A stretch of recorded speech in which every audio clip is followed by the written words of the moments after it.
안녕하세요. 투자하는 김상사입니다. 제가 지금 살고 있는 아파트를 매수한 게 29살 때였죠. 마피가 있던 분양권을 1억 6천만 원대에 샀고, 제가 그 당시 토지에도 돈이 좀 들어가 있었고 토지 가격도 좀 올라서 토지를 팔면서 전액 현금으로도 들어올 수 있는 아파트여서 일단 계약을 하고 토지를 매물로 올렸어요. 이때 부동산 완전 초보였을 때고 저는 토지를 올리면 빨리 팔릴 줄 알았죠. 그래서 주택담보대출 1억 2,400만 원까지 나왔는데 1억 2,400만 원을 다 받고 신용대출로 2천만 원을 더 받았어요. 그리고 토지를 팔고 갚으면 된다는 생각으로 토지담보대출로 2천만 원을 더 받았죠. 대출금만 1억 6,400만 원에 가지고 있던 500만 원으로 가계약금을 넣고 중개 수수료까지 냈어요. 토지에 투자해 놓은 게 있어가지고 영끌은 아니었지만 아파트만 놓고 보면 정말 말도 안 되는 영끌을 한 거죠. 주택담보대출 원금과 이자가 55만 원 정도 나왔었고 신용대출은 2.8% 금리로 받아서 월 5만 원 정도 수준의 이자를 냈죠. 토지담보대출은 5%짜리 금리여서 이자가 월 8만 원 정도 나왔어요. 원금은 만기 일시상환으로 받아서 당장에 내지는 않았어요. 문제는 토지가 팔리는 데까지 3년이란 시간이 더 걸렸죠. 토지 투자도 제가 공부를 많이 하고 투자한 게 아니라 주변 어르신들 말 듣고 뭣도 모르고 투자를 했다가 정말 운이 좋게 2배 정도 수익을 내고 팔았어요. 토지가 팔리지 않는 상황에서 3년 동안 대출금을 그래도 좀 많이 갚았죠. 월 70에서 100만 원 정도 토지담보대출부터 상환을 하고 명절 휴가비나 성과금이 나오면 최대한 상환을 다 했어요. 매달 70에서 100만 원짜리 적금을 드는데 금리가 마이너스 5%였던 적금을 든 거죠. 사실 일반 적금을 들면 2%의 금리를 더 주기 때문에 실질적으로 마이너스 7%짜리 적금이죠. 그 와중에 토지담보대출을 정리하고 있을 때 분양권 하나가 눈에 들어왔어요. 중도금 무이자 아파트라 무식하다면 용감하다고, 그때는 제가 공부를 엄청 많이 한 수준이 아니어서 일단 지르고 볼 때였죠. 다시 토지담보대출을 살려서 분양권을 샀어요.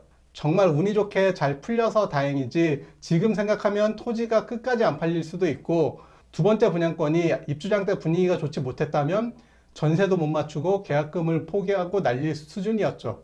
다행히 전국적으로 아파트가 다 올라가는 시기를 잘 만났어요. 그 뒤로 계속 공부하다 보니 제가 제대로 된 지식도 없이 너무 낙관주의적으로 투자했다는 걸 알게 됐죠. 많은 고민을 해보면 제가 지금 부담 없이 전역을 하고 새로운 걸 해보려는 건 생존자 편향의 오류라고 생각이 들어요.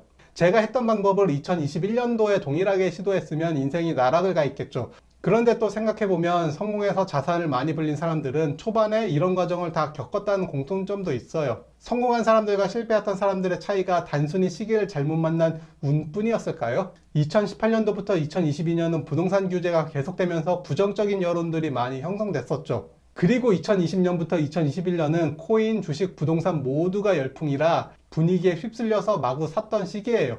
공포에 사서 환희에 팔아라 혹은 탐욕에 팔아라는 말이 있죠. 그런데 공포까진 아니어도 무관심할 때 사서 이슈화가 될 때 팔아도 성공하지 않을까요?